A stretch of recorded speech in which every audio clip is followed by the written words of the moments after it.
Bagaimana sih punya anak males banget disuruh olahraga?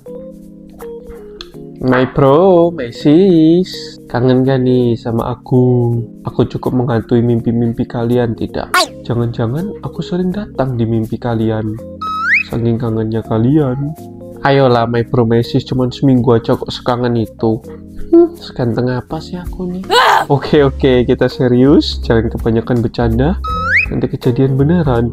Buat yang udah ngikutin aku udah pasti tahu, aku bakal sharing pengalaman dari klienku, our fans, pengalaman yang unik, seru, dan aku always berharap bisa bermanfaat buat my bro, my sis yang nonton.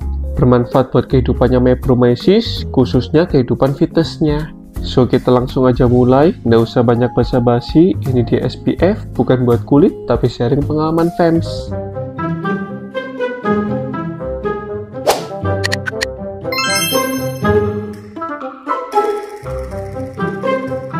Oke, langsung aja. Klienku kali ini perempuan, usianya 39 tahun. Kita ketemuan dalam sesi konsultasi nih. Awalnya aku kira ini my sis nih yang pengen konsultasi. Untuk dirinya sendiri, untuk badannya. Tapi ternyata my sis ini pengen konsultasi untuk anaknya. Anaknya cowok, usianya tuh 8 tahun. Jadi belum yang besar-besar banget gitulah. Oh ya, seperti biasa sebelum aku sharing kisahnya our sis, aku udah minta izin ke our sisnya. Dan ke anaknya juga. Nyaman nggak kalau aku sharing kisahnya di YouTubeku? Our sis sudah say yes, so kita langsung aja.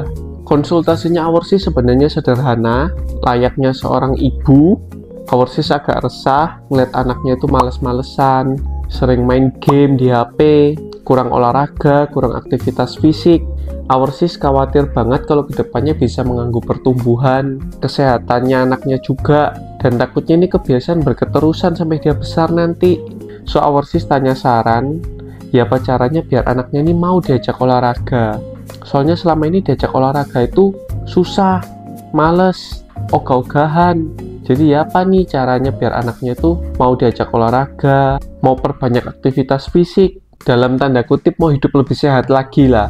Oke, no problem. Dan seperti biasa, selalu ada ambil data, tinggi badan, lingkar perut dari anaknya, dan bla bla bla bla. Aku juga sempat tes fisik melalui online, endurance, strength, mobility, dan bla bla bla bla bla. Untuk hasilnya, kalau dari proporsi tubuh ya wajar lah, masih di angka yang oke, nggak masalah. Nah, tapi kalau dari cek fisiknya ini, kemampuan fisiknya anaknya our sis, ya bisa dibilang agak kurang lah. Tapi wajar, toh ya anaknya our sis itu jarang aktivitas fisik. I mean di sini tuh kurang aktif, kurang gerak, banyaknya main handphone, ya so it's wajar lah kalau tes fisiknya kayak gitu. Tapi ini bisa jadi acuan motivasi buat kedepannya tes fisiknya bisa lebih baik daripada yang sekarang. Nah, kita lanjut nih ke sharing-sharing sama our sis.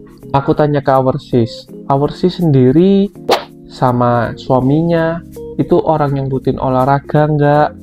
Jaga pola makan nggak? Tidur juga teratur nggak? Our sis sharing kalau masalah tidur memang teratur, disiplin dia sama suaminya. Nah, kalau memang masalah makan dan olahraga, our sis dan suaminya juga kurang memperhatikan. Pertama-tama, aku bukan expert di bidang ini, aku bukan expert di bidang psikologi. Aku share berdasarkan ilmu yang aku miliki, apa yang aku pernah belajar, ya bisa kalian bilang berdasarkan pengalamanku lah. Lanjut ke our sis, aku sharing. Aku memang belum punya anak, belum berkeluarga, tapi dari yang aku tahu, anak itu bisa dibilang meniru, copy paste, cerminan dari segala aktivitas kebiasaan orang-orang di sekitarnya yang terdekatnya nih, dalam hal ini keluarganya. Jadi kalau pengen anaknya sis juga gak males-malesan, gak susah kalau disuruh olahraga, mau bisa rutin olahraga, jaga kesehatan, harus dimulai juga dari orang tuanya. Orang tuanya harus nunjukin nih, harus juga aktif olahraga. Bisa mulai dengan olahraga yang simple, jalan pagi misalnya, atau jalan sore, badminton, basket, atau jogging. Bebas olahraga yang memungkinkan, yang bisa fun, sederhana aja nggak apa-apa, yang penting bisa olahraga dan rutin. Dari yang aku tahu, nanti lama-kelamaan anak memperhatikan, dia juga akan niru. ataupun dia akan lebih mudah diajak untuk meniru kebiasaan orang tuanya. Sama kalau dari segi makanan nih, kita ngomong makanan, kalau orang tuanya aja di rumah makannya kurang memperhatikan nutrisi yang benar, nanti ke depannya anak juga jadi kebiasaan. Anak kan secara nggak langsung dan bahkan langsung kan pasti makan hal yang sama. Lama-lama nih kebiasaan. Dan hal kedua yang bisa aku sharing ke sis, anak tuh beda kayak kita yang udah dewasa gini. Anak itu pola pikirnya dan hanya isi pikirannya itu main. So apapun yang berbau main, let's go. Dengan senang hati, dengan happy, dengan sukacita ngelakuinnya. Challenge-nya ya pacarnya mengubah olahraga ini. Bukan menjadi sesuatu yang membuat tersiksa, stres, nggak ikhlas ngelakuinnya. Malah harus kebalikannya total. Olahraga ini ya pacaranya. Di mindsetnya anaknya sis itu harus jadi main, suatu game permainan. Secara otomatis anaknya sis tuh bakal ngelakuinnya dengan penuh semangat, dengan ikhlas, happy pol, fun, dan bahkan bisa jadi kedepannya sis gak usah susah-susah buat mujuk anaknya olahraga. Anaknya dengan sendiri nanti ngelakuinnya.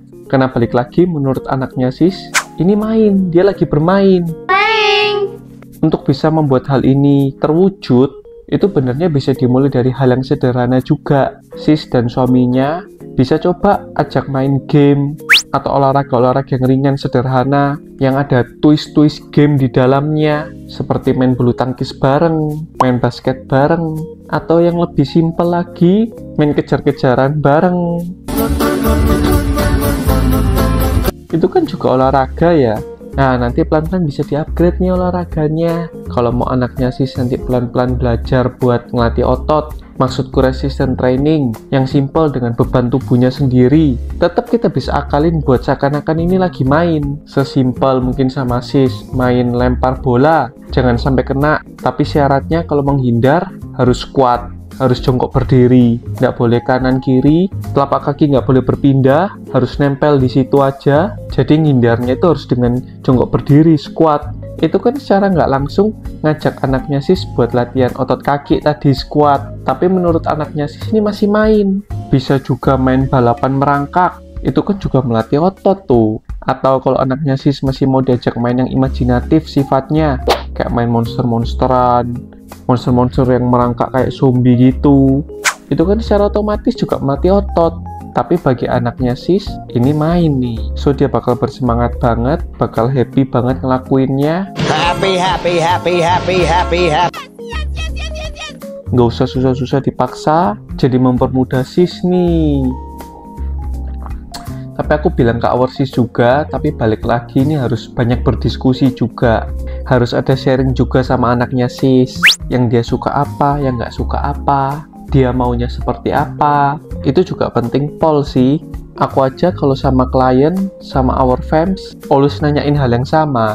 Apalagi sis ke anaknya. Dari pengalamanku, ini bisa bantu banget bikin anaknya sis tuh lebih nyaman lagi, dan olahraga yang sis lakuin bersama anaknya juga tepat nih buat anaknya sis. Tapi aku saran ke sis juga, tapi tetap jangan lupa sis dan suaminya juga harus ngubah pola hidup, harus mulai memperhatikan kesehatan, rutin olahraga, jaga diet, pola makan, karena itulah yang bakal dicontoh sama anaknya sis.